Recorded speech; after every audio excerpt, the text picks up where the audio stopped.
The theme for 2026 is Open at the Top. The theme for July is Whole No Matter What. And today's topic is Who I Am reflects How I Am. And Ernest Holmes offers this wisdom. Humanity and divinity will be identical when we recognize divinity in humanity. I think that bears repeating. That's humanity and divinity will be identical when we recognize divinity in humanity. We must learn to see through the apparent, to realize that at the center of every person's soul, God is enthroned. Compassion and caring are the ties that bind us together in mutual understanding and in the unified attempt to uncover the divinity in each other. Compassion is the most gentle of all human virtues, for it is the outpouring of the divine givingness through all. So please affirm with me. I honor the humanity and divinity in everyone I meet. Thank you. Thank you. And I'm very pleased to welcome our beloved Reverend Dr. Kathleen Johnson. Thank you, Frank.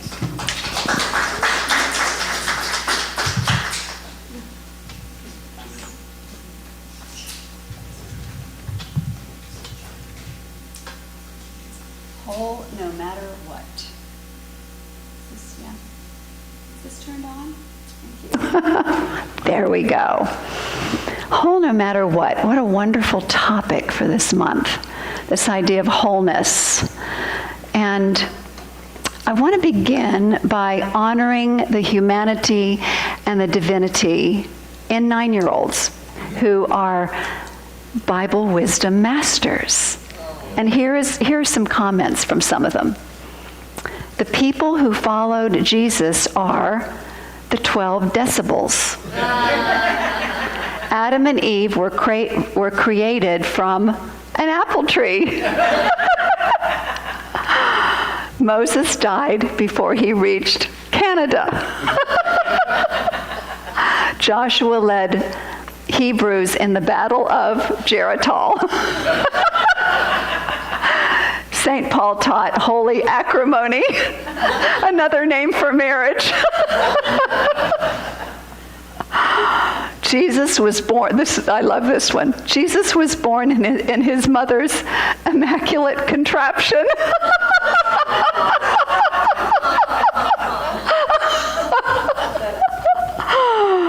Oh, so with that note, this idea of our humanity as part of the wholeness of who we are is not only reflected in our teachings, it's reflected in other world religions and in Buddhism. And I did write some about this in the greeting this last week in the newsletter. Wholeness in Buddhism is not the absence of difficulty or seeming imperfections or anything like that. In Buddhism, and notice how this reflects what we believe, it is the willingness to make room for the whole of life. The full range of human experience belongs within the larger life of the soul. The whole of human experience belongs in the larger life of the soul. Let's take a breath with that one. In Science of Mind, I remember when I first heard this, how it just reverberated through me back in 1990 when I started this teaching. When I heard you are already whole, perfect, and complete. Anybody else feel that reverberation when that was first said to you? The inherent wholeness of our being. Whole no matter what things appear to be. And so what I'd like us to do, just to really replant that and affirm that in our own consciousness, to just fill our subconscious mind with this truth, I'd like you to repeat after I make these statements, I am whole no matter what. So you ready? When you are struggling No, I'm going to say when you're struggling. And you say, I am whole no matter what. When you are struggling, I am whole no matter what. When you are doubtful, No matter what. when you feel fear, I am whole no matter what. when you do something that is so embarrassing, I am whole no matter what. when you make a huge mistake, I am whole no matter what. full of negativity. I am whole no matter what. All right, everybody get it? So we've given ourselves a really powerful affirmation so that we can stay in our wholeness no matter what, in that awareness of wholeness, because it's already there. So relationship is a powerful path to awakening to our wholeness, if we're aware of that. We're in relationship with everything, with ourselves, with Mother Nature, with each other. Everything is a relationship, and everything is an opportunity. It's an outpicturing of our consciousness. So it's an opportunity for us to go, interesting.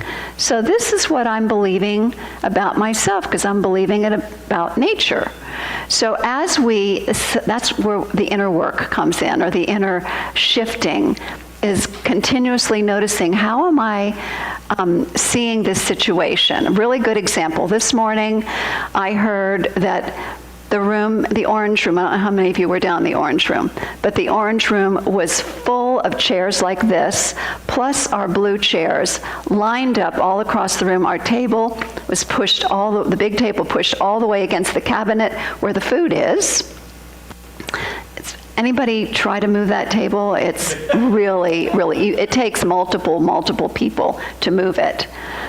And so Jenny Stewart and her team, Marcia and Lisa, walk into the room. Can you imagine? And then they had done quite a bit of work with it, and they got some help from Sharon just to get some of the chairs out. But I know what happened with me. My humanity showed up in reaction. I'm like, really?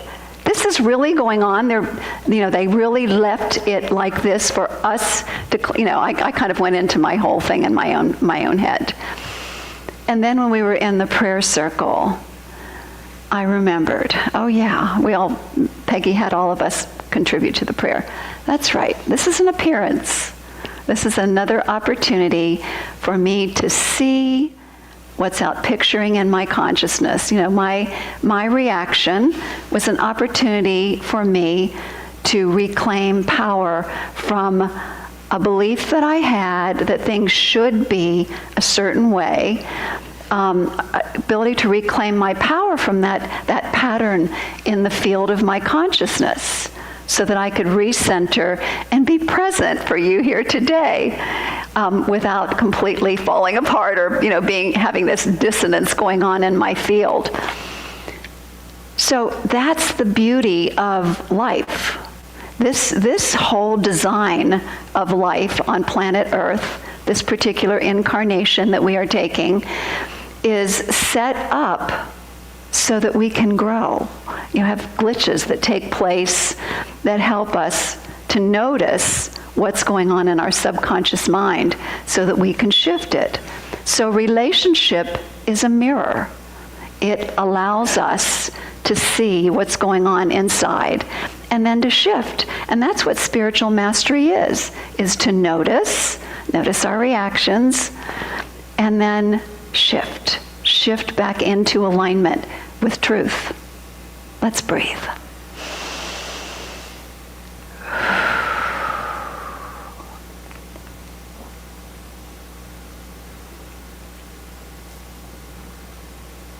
One of the big challenges that we have is when we fall into perfectionism. And we can become very hard on ourselves when we don't meet the standards that we set for ourselves. Perfectionism is not about being perfect ultimately. It's about not allowing ourselves to be human, divine humans, to experience our humanity. And so often, again, really hard on ourselves, feeling bad or flawed or, all of that other nonsense when we think we're not meeting those standards, and shaming ourselves. So when we do that, we step out of our awareness of the wholeness that already resides within. We step out of that ability to notice and shift, which is what we want to do. Again, we're coming from this idea is to learn to come from our divinity as often as possible, and when we get off track, as soon as possible, to get back into alignment without any self-judgment. Because when we learn to do that, then we learn to be more compassionate with others. Again, notice if you're really, really judgy with other people, it's probably what you're doing to yourself.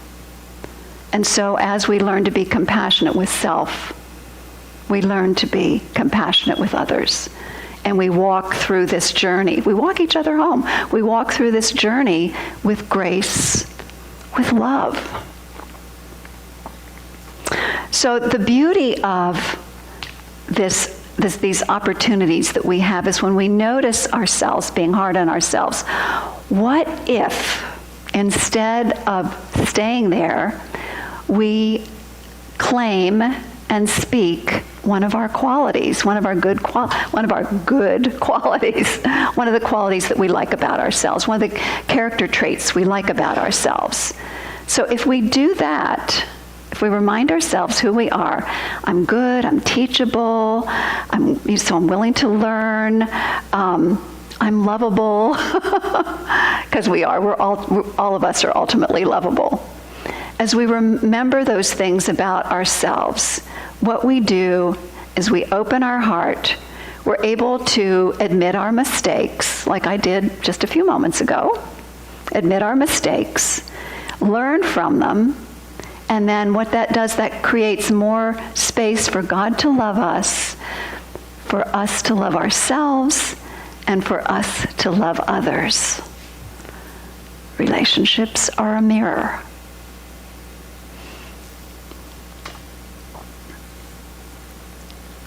So the next thing that I wanted to talk about is, Ernest Holmes says the consciousness of wholeness is the consciousness of healing. And he also says there's actually no healing to be done. It's really about revealing the truth, this truth of wholeness. So the consciousness of wholeness is the consciousness of healing. So that's why when we start a spiritual mind treatment, it is a statement about the wholeness of God. God is all there is, whole, perfect, and complete. Omnipresence, omnipotence, omniscience, all these different things that we claim about God in spiritual mind treatment. And that wholeness, all love, all peace, all joy, all intelligence, all wisdom, all good, is who we are. That wholeness is inherent in our being. That beautiful idea then reminds us to see ourselves with God, to see through the eyes of God, and to realize that when we talk with others, it is God speaking with God. I love the namaste in the Hindu religion because that's what it is. The God in me bows to and honors the God in you. Let's do that. Turn to somebody and just say, namaste, the God in me bows to the God in you. Me bows to the God in you.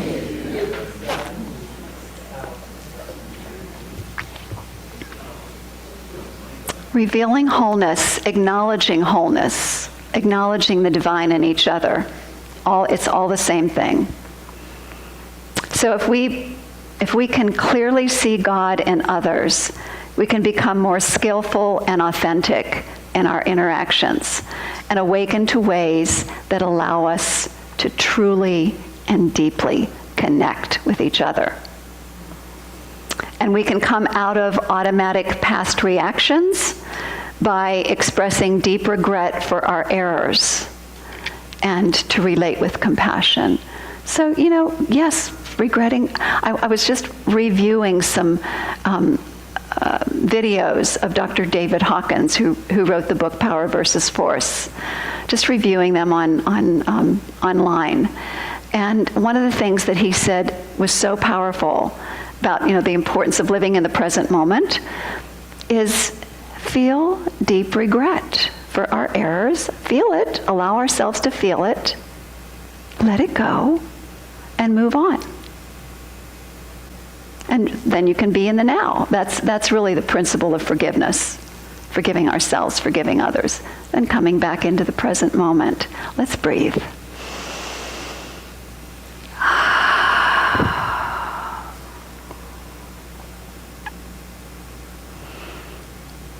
Authenticity is the foundation for deep connection. This is the next piece of wholeness that's so important, because authenticity invites us to not only show up as the divinity that we are, but the divinity that is reflected through our humanity. It's the admitting of our mistakes, the admitting of how we're feeling,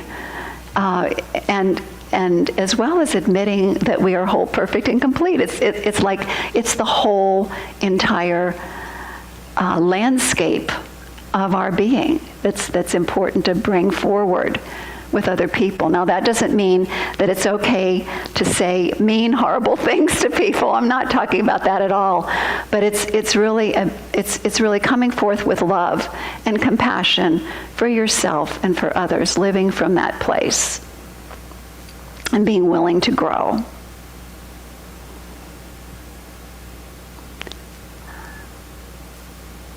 So being authentic is being willing to tell the truth of our experience as complex human beings. And that involves things like social justice and inequity and other things that are going on in our world. It means that we face that instead of withdraw into ourselves and pretend like it's not happening. It means that as loving beings, as beings of love, divine humans, that we participate in the greater and the broader spectrum of life and do our part to bring love forth in the world. Dr. Hawkins said something very profound that caught my attention. He came up with a whole scale of consciousness, levels of consciousness that were calibrated through muscle testing. And he talked about when we enter into the field of love, 500 between 500 and 600. And our teaching is up in that 500 realm and beyond. And so many times when we come into this place of unconditional love, being these beings of unconditional love, and we just love everybody and love everything, he says we can become very naive and not be aware that there are times when we have to listen, and maybe there's something that someone or something that we don't want, that's not trustable, is not untrustworthy. And we can miss those signals if we're so deeply involved in unconditional love that we're also not tied into our intuition and aware that we are living in this particular existence that has people in all different levels of consciousness. So yes, we love everybody, but we are also very discerning, not naive, very discerning about what's important to do and be and show up as. So authenticity. Okay, so authenticity then has within it the root of vulnerability, intimacy, and relationship. And it does involve being willing to take our mask off and be who we are instead of showing up in a certain way. But really, and the whole thing about authenticity, it's a willingness to continue to be involved in self-discovery. Who am I in truth when I take off all the masks? Who am I really in truth? So I have a final story I'd like to share. In 1978, a science teacher, a junior high science teacher named Patrick Moriarty, who lived in Rochester, New York. So in 1978, he was teaching his junior high science class, and they were talking about solar eclipses. And so he said, the next solar eclipse is going to be April 28th, 2024. Remember, this is 1978. It's going to be 20. Everybody circle that date. And he said, and we are going to meet on that date and enjoy the solar eclipse together. He did that not only with the 1978 class, he did it with every single class after that period of time. And then when 2024 arrived, he created a Facebook page inviting all of his students to come back, to come to where he was. And what he did is he purchased the solar eclipse glasses, plenty of them for everybody, and he got a catering service with the local pizzeria to cater it. And he figured, maybe a few students would come, and that's fine. Hundreds of them came. Hundreds of his former students. I mean, that's a long period. 46 years. That's a long period of time. Hundreds of his students showed up to enjoy the beauty of the solar eclipse, but even more, the beauty of their relationships with one another. The beauty of their relationships. The call of the eclipse and the call of relationship that happened because of his keeping a promise, a 46-year promise. Beautiful. I love stories like that. That's love unfolding. That's connection. So our apparent unwholeness then, Ernest Holmes says, is from not understanding the truth that we are already whole. Relationships are, no matter how challenging they are for us. They are a path to wholeness. It's so important to remember that. Through learning to notice what's being reflected and realizing it's related to our consciousness. Our reactions come from within, and that's something we can shift and change. Without being naive, still having boundaries and making good choices. And also embracing all of who we are allows us to see through the appearances to the enthronement of God within each other's souls. So let's turn within in prayer. And so my heart is just bursting with a deep love and caring for each and every person here and who join us online, embracing our whole spiritual community, all of humanity, this amazing experience called life,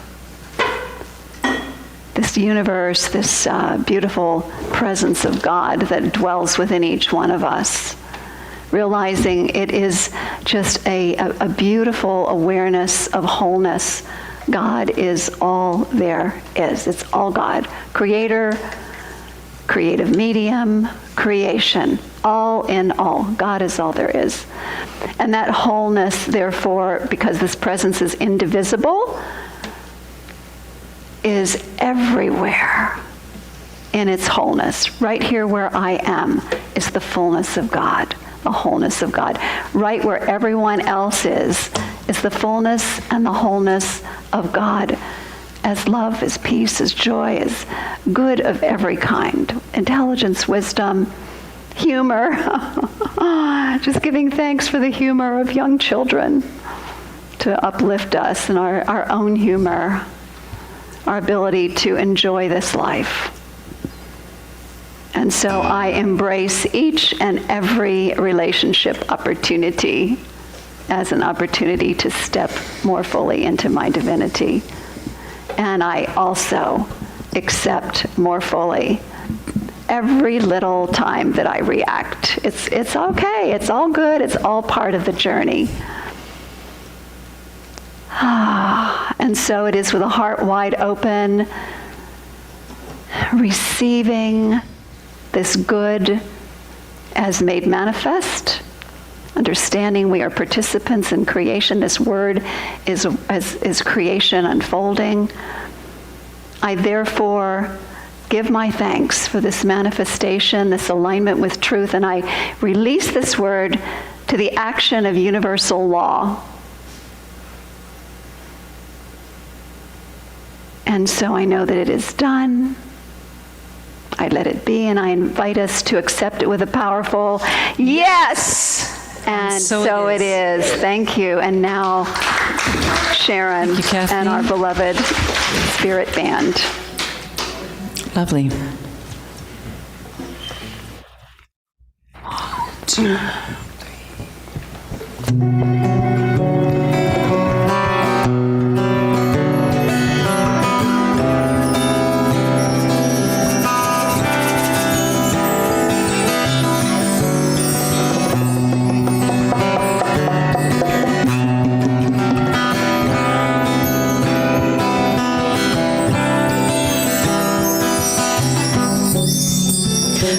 To you with longing, you come to me the same.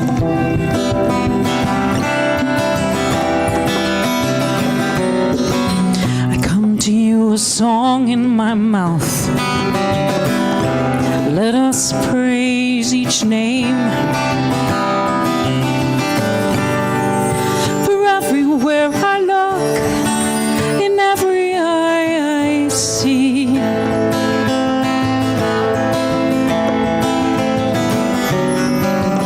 Bathing in this presence, all we need is to be. All we need is to be.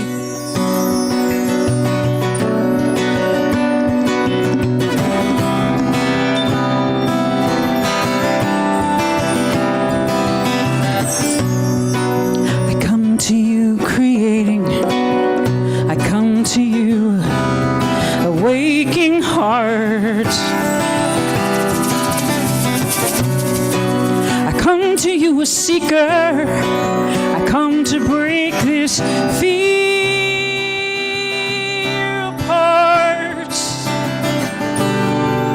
For everywhere I look, in every eye I see.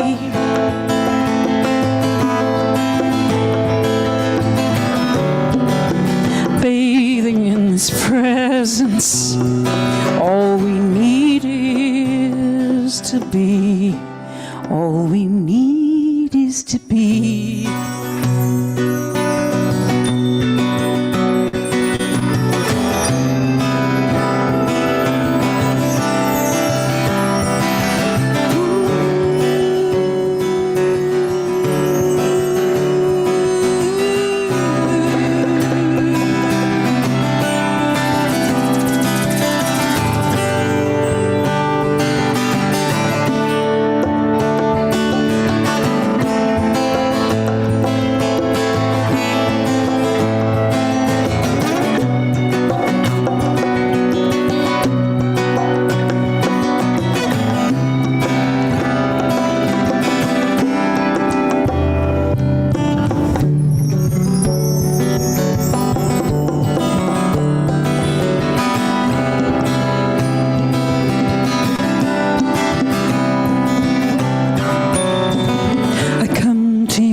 Silence, I come to you, a mirror.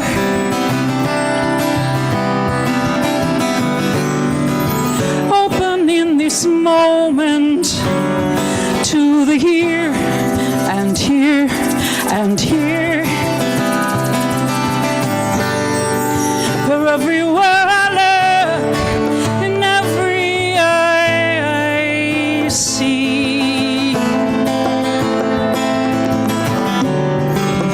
Bathing in this presence, all we need is to be. All we need, everywhere I look, in every heart I see.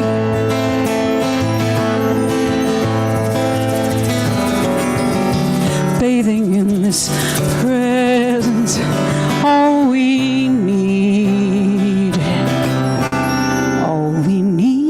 is to be.